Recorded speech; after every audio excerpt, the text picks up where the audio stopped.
So earlier I said to discuss about some special cases related to the infinite long sheet, चार sheet। तो देखते हैं, मान लीजिए आपके पास केस वन ऐसे है कि आपके पास दो इनफाइनाइट लॉन्ग शीट्स हैं, दोनों सेम चार्ज हैं।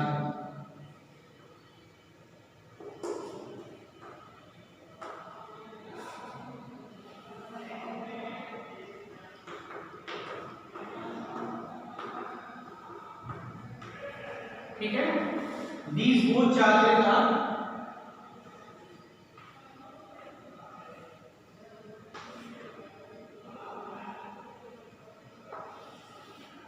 Same charge. अब देखिए यहाँ तीन रीजन्स हैं। एक तो इन दोनों ऐसे दो चार्ज हैं आमने सामने, इस तरीके से रखे हुए हैं आमने सामने। ठीक है, तो तीन रीजन्स हैं, ये है region one, this is region two and this is region three. अब देखो, we have to calculate electric field due to this arrangement in region one. Now electric field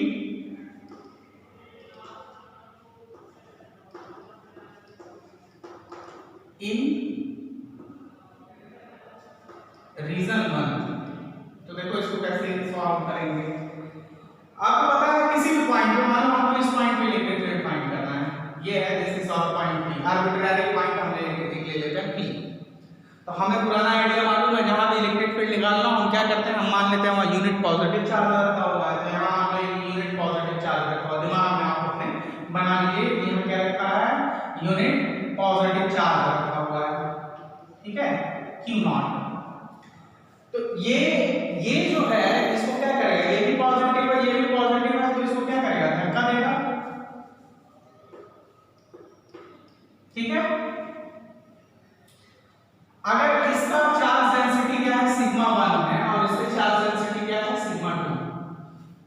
ठीक है, और दिया है गिवन, ये है मान लो गिवन, पहला कंडीशन कुछ भी हो सकता है, चलो हम जनरल कंडीशन लेके चलते हैं। तो ये वाला इसको रिपेल करेगा और ये वाला भी इसको रिपेल करेगा, यानी अगर इसको हम मान लेते हैं sigma 1 and this is sigma 2, तो यहाँ पे ये E1 होगा, दिस विल बी E1, और वो भी रिपेल करेगा तो E2 भी इसी डायरेक्शन में आएगा। ठीक है, तो both are in the same direction. तो रिजल्टेंट इलेक्ट्रिक फील्ड जो होगा E नेट रीजन वन में वो कितना होगा, E1 प्लस E2।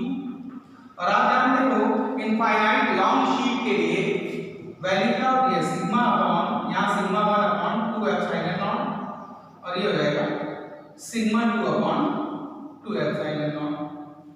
ठीक है, अगर एक कंडीशन यहाँ दिया हो, if sigma 1 is equal to sigma 2 is equal to sigma, तब ये वैल्यू कितनी हो जाएगी, sigma upon 2 epsilon naught plus sigma upon 2 epsilon naught is equal to 2 sigma upon 2 epsilon not.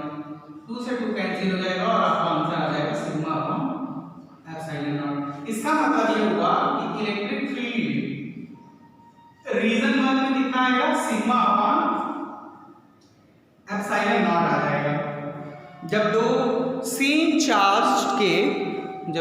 Charge के इनफाइनाइट लॉन्ग शीट होंगे तो। अब आते हैं रीजन टू में, रीजन टू, तो यहाँ पे लिखते हैं electric field in region two. यहां हम आपका देख लेते हैं इलेक्ट्रिक फील्ड रीजन टू में क्या होगा, हम वही करेंगे, एक पॉइंट P है, यहां मान लेते हैं कि क्या रखा हुआ, यूनिट पॉजिटिव चार्ज रखा हुआ, अपने दिमाग में लेंगे इस चीज को। तो ये पॉजिटिव है, ये भी पॉजिटिव है, तो ये इसको धक्का देगा इधर, दिस विल बी E1। ये पॉजिटिव है, ये भी पॉजिटिव है, तो ये भी इसको धक्का देगा, ये हो जाएगा E2। अब रिजल्टेंट जो होगा E नेट वो आएगा कितना, E1 माइनस E2। मैं E1 माइनस E2 लिख रहा हूं, आप E2 माइनस E1 लिख दीजिएगा। E1 माइनस E2 में तभी लिख पाता जब हमको पता रहता है sigma 1 is greater than sigma 2, लेकिन ऐसी कंडीशन हम लेके नहीं चल रहे हैं। तो ये वैल्यू कितनी हो जाएगी, sigma upon 2 epsilon naught minus और सिग्मा 2 अपॉन 2 एप्सिलॉन नॉट, ठीक है। तो ये ई नेट हो जाएगा, जनरल कंडीशन आप जानते हैं, लिखना चाहेंगे तो क्या हो जाएगा, sigma 1 minus sigma 2 upon 2 epsilon not. अब केस पे आते हैं, if sigma 1 is equal to sigma 2, this implies E net is equal to sigma minus sigma upon 2 epsilon naught, ठीक है। इस कंडीशन में क्या हो जाएगा, sigma 1 is equal to sigma 2 is equal to 0, यानी 0 हो जाएगा। तो अगर दोनों के दोनों शीट्स का चार्ज डेंसिटी सेम है तो electric field between the region क्या होगा, 0। अब यहाँ पे आ जाते हैं, यहाँ पे भी वही करते हैं, इन रीजन 3 हम क्या करेंगे, यहाँ एक इमेजिनरी चार्ज रखते हैं, यूनिट पॉजिटिव चार्ज। इस पे जो इलेक्ट्रिक फील्ड लगेगा वो किधर लगेगा, इस पॉजिटिव की वजह से, E2 की वजह से इधर लगेगा, है ना। अब E1 भी देखो पॉजिटिव है और ये भी पॉजिटिव है, तो E1 भी क्या लगेगा, इधर ही लगेगा। तो E1 एंड E1 और E2 दोनों सेम डायरेक्शन में लगेंगे, ये चीज हमें थोड़ा ध्यान रखना है। तो यहाँ नेट इलेक्ट्रिक फील्ड क्या हो जाएगा, E नेट, फिर वही हो जाएगा, यानी E नेट जो होगा E1 plus E2, this implies sigma 1 upon 2 epsilon naught plus sigma 2 upon 2 epsilon not, और यहाँ पे आप कॉमन ले लेना, तो ये हो जाएगा sigma 1 plus sigma 2 upon 2 epsilon naught. Condition ले लेते हैं, if sigma 1 is equal to sigma 2, तो ये वैल्यू कितनी हो जाएगी उस कंडीशन में, सिग्मा प्लस सिग्मा यानी 2 सिग्मा अपॉन 2 एप्सिलॉन नॉट से कैंसिल हो जाएगा। इसका मतलब ये हुआ कि बीच वाले में इलेक्ट्रिक फील्ड क्या होगा, 0 होगा, बीच वाले में इलेक्ट्रिक फील्ड क्या होगा, रिजल्टेंट 0 होगा, और किनारों पे sigma by epsilon naught, 2 parallel infinite sheet के बीच में, ठीक है ना। तो ये कंडीशन है।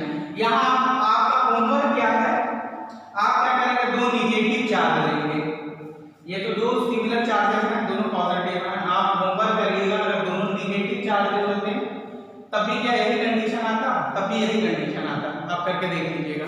अगर ये निगेटिव होता तो यहाँ यूनिट पॉजिटिव रखते, तो ये इसको अपनी तरफ खींचता, ये निगेटिव है, अगर ये भी निगेटिव होता तो वो भी इसको अपनी तरफ खींचता, तब रिजल्टेंट जो आता डायरेक्शन बस चेंज हो जाती। यहाँ जो डायरेक्शन है ये क्या, अवे फ्रॉम पी, अगर निगेटिव होता तो क्या होता, टुवर्ड्स द शीट्स, ठीक है, ये क्या है, अवे फ्रॉम द शीट है। और अगर दोनों भी निगेटिव होते तो आता इतना ही, लेकिन क्या होता, टुवर्ड्स द शीट, बीच में तब भी 0 आता, और इधर भी क्या आता, टुवर्ड्स द शीट आता, और रिजल्टेंट इतना ही आता अगर दोनों निगेटिव होता तो। करके इसको आप देख लीजिएगा, ये आपके लिए होमवर्क होगा। अब हम दूसरे कंडीशन पे चलते हैं, हम ज्यादा मिटा रहे हैं या ना मिटा रहे हैं, चलिए कुछ चीजें मिटा दें, पूरा ही मिटा देते हैं।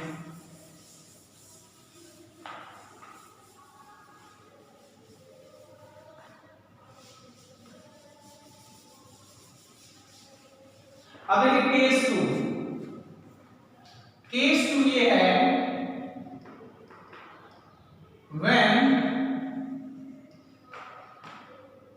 when sheets are unlikely charged,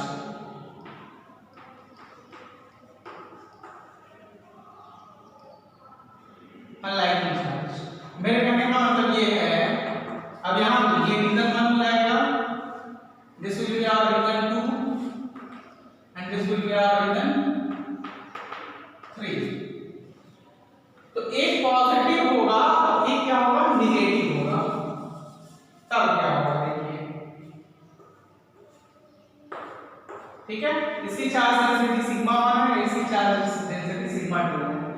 तो रीजन 1 में पॉइंट बी पे अगर हमको इलेक्ट्रिक फील्ड निकालना है तो हम वही तरीका अपनाएंगे। यहाँ मान लो क्या रखा है Q not unit positive charge, positive में रिपल्सन होगा और जो इलेक्ट्रिक फील्ड आएगा E1 वो इसको क्या करेगा, रिपल करेगा।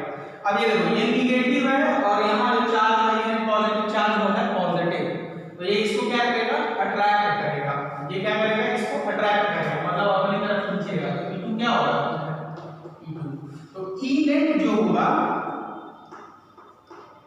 देखो एक कॉमन सेंस की चीज है कि P किसके नजदीक है, सिग्मा 1 के, तो जाहिर सी बात है E1 will be greater than E2। तो इस केस में E नेट जो आप लिखोगे E1 माइनस E2, ये दिमाग में याद रखिएगा। E1 ज्यादा ही होगा क्योंकि ये पॉइंट जो है इसके नजदीक पड़ रहा है और उससे दूर पड़ रहा है। तो E1 की वैल्यू आपके पास कितनी हो जाएगी, sigma 1 minus sigma 2 upon 2 epsilon naught या sigma 1 minus sigma 2 upon 2 epsilon naught. Condition क्या, if E1 sorry if sigma 1 is equal to sigma 2 is equal to sigma 1, तो उस कंडीशन में E नेट जो आएगा, टोटल नेट फील्ड जो आएगा reason 1 में वो कितना हो जाएगा, sigma minus sigma upon 2 epsilon naught that is equal to 0। याद है, किसी को कोई दिक्कत नहीं होनी चाहिए। अब आइए रीजन 2 में आ जाते हैं। पॉइंट जो चुना वही करते हैं। यहाँ पॉइंट P है, हमने मान लिया है यूनिट पॉजिटिव चार्ज रखा है, ये पॉजिटिव चार्ज है, इसको रिपेल करेगा, यानी E1 के डायरेक्शन में वो किधर है। सिग्मा 2 की बात कर लेते हैं। सिग्मा 2 क्या है, निगेटिव है और ये क्या है, पॉजिटिव है, तो इसकी वजह से जो इलेक्ट्रिक फील्ड होगा V2 उसकी भी डायरेक्शन यही होगी, यानी E नेट यहाँ पे जो आएगा वो होगा E1 प्लस E2, यानी sigma upon 2 epsilon naught plus sigma 2 epsilon not, यानी ये हो जाएगा sigma 1 plus sigma 2 upon 2 epsilon naught. ये E नेट हो जाएगा बीच में। जिन लोगों को डायरेक्शन पता रहेगा ना निकालना, उनके लिए कोई दिक्कत नहीं है। यहाँ पॉजिटिव चार्ज है, नेगेटिव उसको अट्रैक्ट करेगा, पॉजिटिव रिपेल करेगा, दोनों सेम डायरेक्शन में, तो रिजल्टेंट ऐड हो जाएगा। कंडीशन देख लीजिए, और फोर्स की डायरेक्शन किधर है, टुवर्ड्स द सेकंड शीट। इस रीजन में जो इलेक्ट्रिक फील्ड या फोर्स की डायरेक्शन होगी टुवर्ड द सेकंड शीट होगी, यानी नेगेटिव चार्ज शीट की तरफ होगी। ये सारी चीजें भी आपको याद रखनी है। तो सिग्मा 1 प्लस सिग्मा 2, अगर कंडीशन हम ये लगाते हैं sigma 1 is equal to sigma 2, तो उस कंडीशन में ये वैल्यू कितनी हो जाएगी, 2 sigma is equal to sigma कर दो, तो 2 सिग्मा अपॉन 2 एप्सिलॉन नॉट, ये कैंसिल हो जाएगा और आपकी वैल्यू आ जाएगी सिग्मा अपॉन एप्सिलॉन नॉट। ये E नेट, ये बिल्कुल वैसा ही रिजल्ट आ रहा है जब दोनों ही सीट्स पॉजिटिव रही होती या दोनों ही सीट निगेटिव रही होती, तो ये वाली वैल्यू यहाँ आती थी और ये वाली वैल्यू बीच में आती थी, यानी 0। वही चीज अब यहाँ आप रीजन 3 में देख लीजिए। यहाँ P आपने P पे एक Q पॉजिटिव चार्ज रख दिया है, तो ये निगेटिव है तो इसको अपनी तरफ खींचेगा, और वो पॉजिटिव है तो इसको क्या करेगा, दूर धकेलेगा, दूर धकेलेगा। अब आप यहाँ दिमाग लगाइए, सिग्मा 2 कौन ज्यादा होगा, E2 will be greater than E1, क्योंकि पॉइंट P सिग्मा के नजदीक, सिग्मा 2 के नजदीक पड़ रहा है, तो यहाँ जो E नेट आएगा वो कितना आना चाहिए आपका, E2 माइनस E1, और हमें E2 की वैल्यू पता है sigma 2 upon 2 epsilon naught minus sigma 1 upon 2 epsilon naught. ठीक है, if sigma 1 is equal to sigma 2 is equal to sigma होगा, तो ये वैल्यू क्या हो जाएगी, sigma upon 2 epsilon naught minus sigma upon 2 epsilon naught, E net की value. इस कंडीशन में वैल्यू क्या हो जाएगी, 0 हो जाएगी। यानी आपने देखा कि अगर अनलाइक चार्जेस हैं तो किनारों पे रीजन 1 और 3 में इलेक्ट्रिक फील्ड 0 होगा तब अगर दोनों की चार्ज डेंसिटी सेम है, और इन बिटवीन क्या होगा, सिग्मा अपॉन एप्सिलॉन नॉट। तो ये थोड़ा इंटरेस्टिंग क्वेश्चन था, इसको अच्छे से देख लीजिएगा। इनफाइनाइट लॉन्ग शीट के क्वेश्चंस आते हैं, कुछ न्यूमेरिकल से का दिक्कत देख लेते हैं छोटे मोटे, ताकि आपको कोई दुविधा ना हो।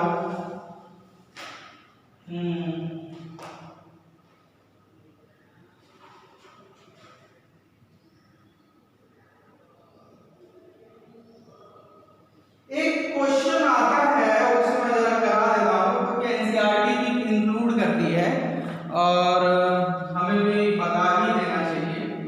चलिए ये सारी चीजें आपके समझ में आ गई होंगी। अब हम अगला केस लेंगे, उसमें गॉस थ्योरम का यूज नहीं करेंगे, एब इनिशियो मेथड का यूज करेंगे, यानी हम कूलम्ब्स लॉ से इलेक्ट्रिक फील्ड फाइंड करेंगे due to any charge at any point.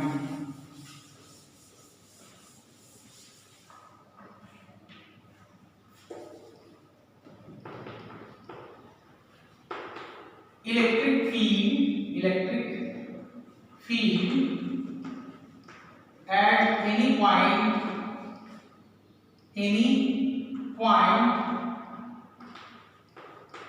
lying on axial line of any charged ring। ठीक है, चलिए इसको हम फाइंड करने की कोशिश करेंगे। देखिए इसको कैसे करेंगे।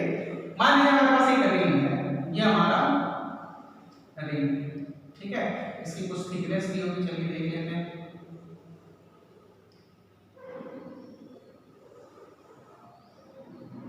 ये एक रिंग है हमारे पास, हालांकि रिंग में कोई मोटाई नहीं होना चाहिए, लेकिन ऐसा तो है ही, कोई नहीं करता, कुछ ना कुछ मोटाई तो होगी। ये हमारे पास एक रिंग है और इसका रेडियस दिया हुआ है ए, ठीक। इसकी एक्सियल लाइन का मतलब होगा line passing through the centre इसका वो बोल लीजिएगा। ये है पॉइंट पी, यहां हमें इलेक्ट्रिक फील्ड फाइंड करना है दिस चार्ज शीट की वजह से, सर चार्ज रिंग की वजह से। तो ये चार्ज रिंग है and we have to find electric field at point P. अब देखो हम क्या करेंगे, इस रिंग को छोटे छोटे भागों में बांट देंगे, छोटे छोटे बहुत सारे भागों में बांट देंगे। दो डायमेट्रिकली जो है अपोजिट एलिमेंट्स चूज करेंगे, एक यहां और एक यहां, डायमेट्रिकली अपोजिट। चाहे एक यहां चूज करो, चाहे यहां, चाहे एक यहां चूज करने का रीजन मैं भी बताऊंगा। Let dl is a very small element, let इसको कुछ पार्ट्स में डिवाइड कर देते हैं। Let dl is small element and dE is small electric field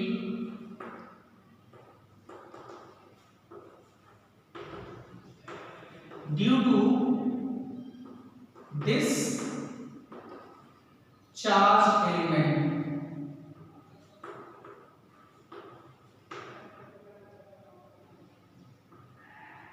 अब आप देखो इस चीज को, यानी ये है हमारा चार्ज एलिमेंट और इसकी वजह से P पे हमको इलेक्ट्रिक फील्ड निकालना है। P पे इलेक्ट्रिक फील्ड हमको निकालना है इस dl की वजह से। दिस इज a, इसका रेडियस, ये मान लो कितना एंगल बना रहा है, थीटा, ठीक है। तो यहां तक कोई प्रॉब्लम नहीं होगी, हम इसके आगे बढ़ते हैं। dE की अगर वैल्यू लिखते हैं, मान लो जो चार्ज है in dE is nothing but very small charge dq।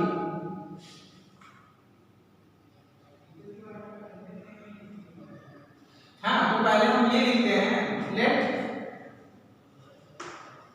q is charge given to ring, ठीक है। तो अगर 2 पाई r, या यहां कितना है, यहां इसका रेडियस a है, तो 2 पाई a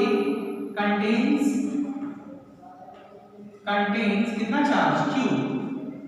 तो dl कितना चार्ज कंटेन करेगा, q upon 2 pi a into dl, ठीक है। इतना चार्ज इसमें मौजूद होगा dq, यानी ये दिस इज द dq। अगर let dl is a small element and तो चार्ज इन dl आप यहीं लिख लो, d चार्ज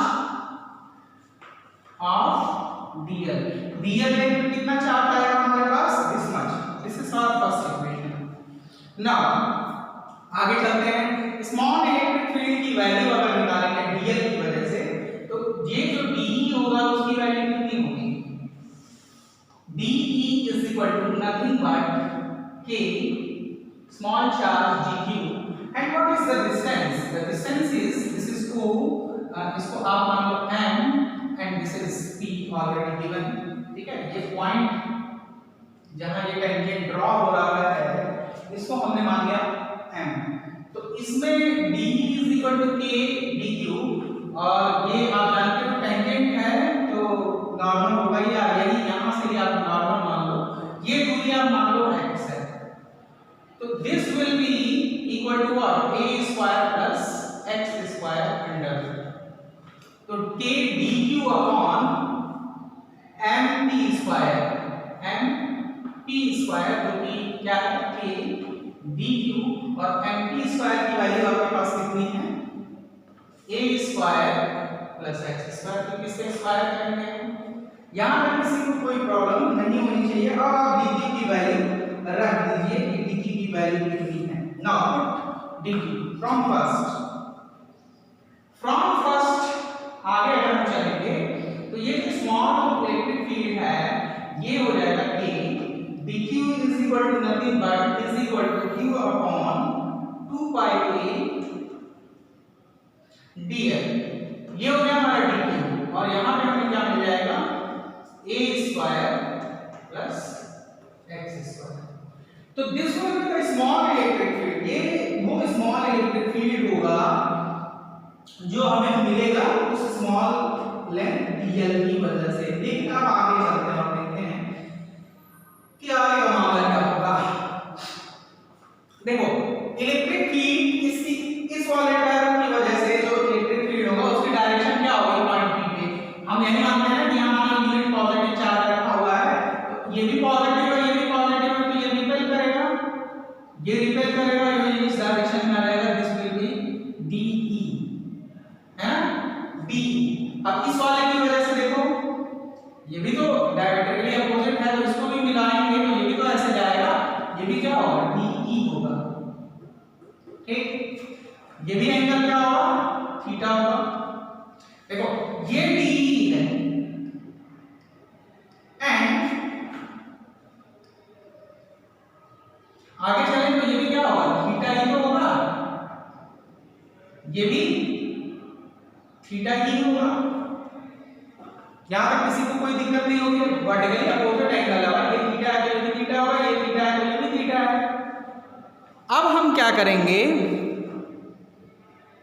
थोड़ा इसे बड़ा ड्रॉ करना चाहिए था, हम थोड़ा इसे बड़ा ड्रॉ करते हैं ताकि हौच पौच ना हो देखने का वीडियो को सही से। हम पॉइंट P को थोड़ा नजदीक ले लेते हैं ताकि बड़ा दिखाने में आसानी हो। ये वाला पॉइंट P है हमारा, ठीक है, बाकी कोई चीज नहीं होगा, बाकी चीजें वही रहेंगी,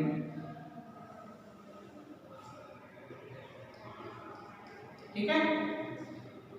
ये थीटा है, ये भी थीटा है, और इस पॉइंट पे हमें magnetic field, electric field find करना है। तो ये जान लो यहाँ पे हमने क्या रखा है, यूनिट पॉजिटिव चार्ज, तो इसकी वजह से जो इलेक्ट्रिक फील्ड होगा डी, उसकी डायरेक्शन किधर होगी, इधर होगी। इसी तरह से इसकी वजह से जो इलेक्ट्रिक फील्ड होगी उसकी भी डायरेक्शन किधर होगी, इधर होगी। इसमें किसी को कोई दिक्कत नहीं होगी। अब इसको अगर हम आगे ले जाएं, एक्सटेंड करें, ये एंगल भी क्या होगा, ये एंगल भी क्या होगा, थीटा होगा, क्योंकि ये इसका वर्टिकली अपोजिट है और ये इसका वर्टिकली अपोजिट है, तो ये भी थीटा होगा। इसकी भी वैल्यू डी है, इसकी भी वैल्यू डी है। अब देखो इसको अगर हम दो पोर्शंस में रिजॉल्व कर देंगे, एक वेक्टर क्वांटिटी है आप जानते हो, और थीटा एंगल पे इंक्लाइंड है, तो इस एक्सिस पे आपको क्या मिलेगा, इस एक्सिस पे आपको क्या मिलेगा, इस एक्सिस पे आपको मिलेगा, यहां पर आपने नोट कर लिया होगा, ये मैं थोड़ा मिटा रहा हूं, इसको नोट कर लीजिएगा, आगे मैं मिटा रहा हूं क्योंकि आगे जगह थोड़ा मुझे चाहिए। अब देखो अगर इसको मैं दो पोर्शन में रिजॉल्व करता हूं तो ये वैल्यू हो जाएगी डी ई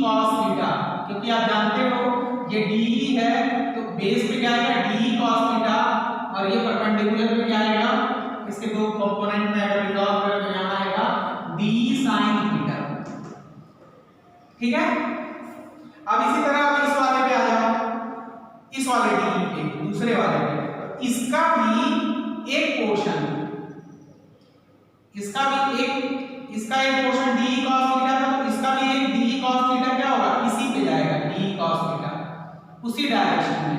देखो ये वाला डी cos थीटा इसकी वजह से, और ये वाला डी cos थीटा इसकी वजह से।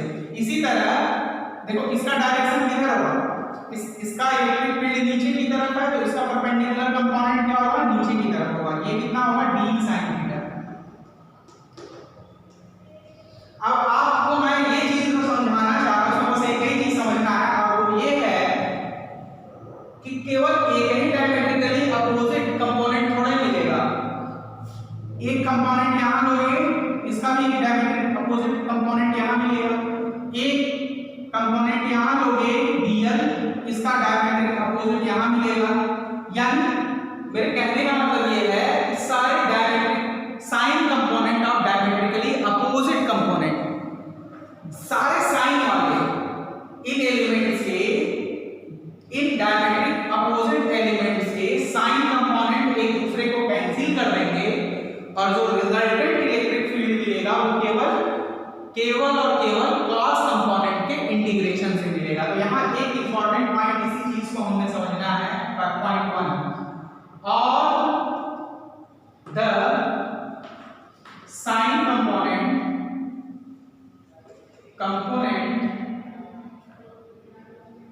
component of diametric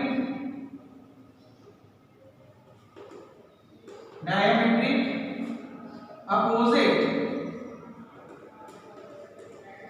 element will cancel each other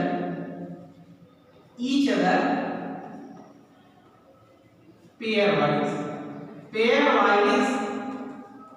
देखो ये वाला इसी को साइन वाले को कैंसिल कर देगा, इसके वाले को इसके वाले को ये वाला कैंसिल कर दिया, इसके वाले साइन को इसका वाला साइन कैंसिल कर दिया, और रिजल्टेंट इलेक्ट्रिक फील्ड, यहीं से सेकंड पॉइंट यहां लिखेंगे, resultant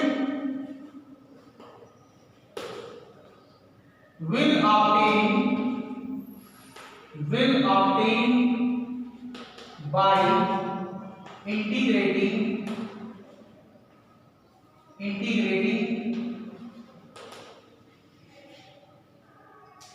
d cos theta.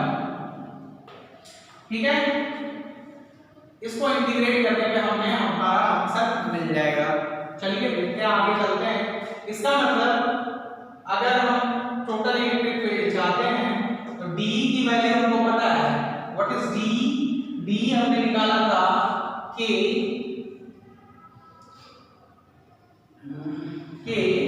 This is actually our first equation, k q upon 2πa bracket में a स्क्वायर प्लस x, इसका ये सारे कांस्टेंट है, ये तो बदलेंगे नहीं, k q 2πa x square, और बदलेगा क्या, केवल dl। ठीक है, dl, और यहाँ आपका बाहर क्या लिखेंगे, cos।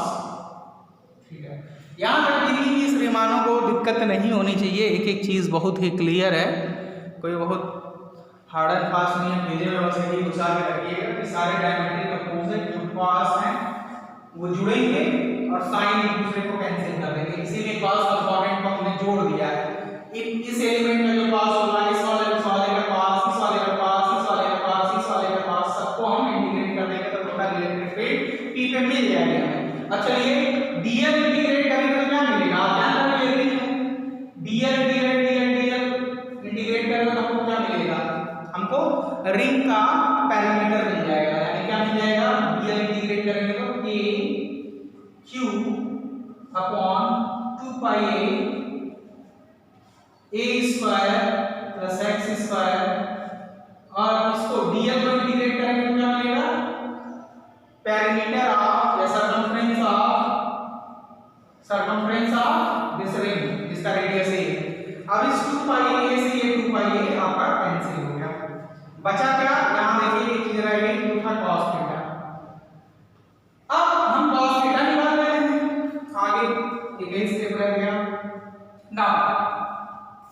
ये हो गया आपका इक्वेशन 2। इस ट्रायंगल में cos थीटा की वैल्यू कितनी है? cos theta is equal to what? cos theta की वैल्यू की बात करें तो आपका बेस कितना है? x डिस्टेंस पे ही आपको निकालना था, तो ये हो जाएगा what? This is your x base upon altitude, तो x upon a square plus x square under root को हम बाय 2 लिख देते हैं। अब ये वैल्यू आप यहां लिख दीजिए। Now e will become equal to, ध्यान से देखिए, k q और cos थीटा की वैल्यू कितनी होगी? x upon a square plus x square, और ये दोनों का मल्टीप्लाई होगा तो कितना हो जाएगा? a square plus x square पे power 3/2। So this is the electric field due to any charge ring at where? At the axial line at any point P। ये पॉइंट P था आपका, यहाँ आप निकाल रहे थे, तो इसमें कोई दिक्कत नहीं होनी चाहिए। ये चीजें लगभग खत्म हो गई ये चैप्टर। अब हम न्यूमेरिकल्स पे स्पेशली कंसंट्रेट करेंगे। तब तक के लिए थैंक यू वेरी मच।